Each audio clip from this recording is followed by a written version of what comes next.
en train de vivre un changement de paradigme pour l'agriculture ou les agricultures du monde, comme on est du coup en train de vivre un changement de paradigme pour la recherche agronomique internationale.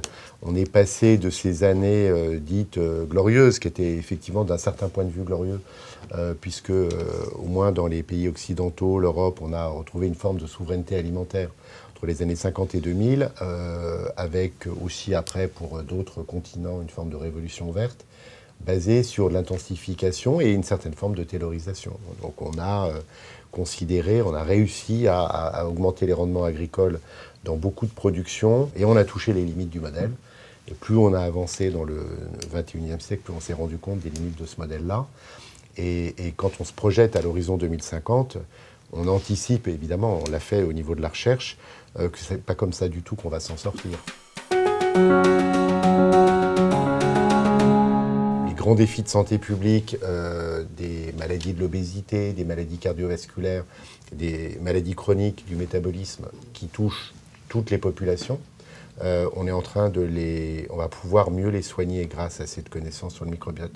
Mais c'est aussi un enjeu pour la santé des sols, c'est aussi un enjeu pour le végétal. Si on veut se passer un jour des produits chimiques de protection des plantes, peut-être que ça sera grâce aux micro-organismes qu'on aura réussi à mieux comprendre et à réguler pour que le microbiote des plantes les protège contre les bioagresseurs.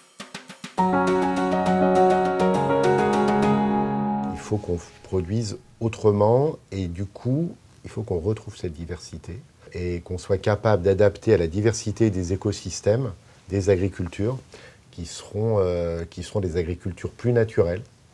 On va mobiliser, au lieu de mobiliser des solutions chimiques, des solutions empruntées à la nature ou optimisées grâce à la recherche. Et c'est ça l'enjeu. Donc pour faire ça, il faut évidemment être très interdisciplinaire.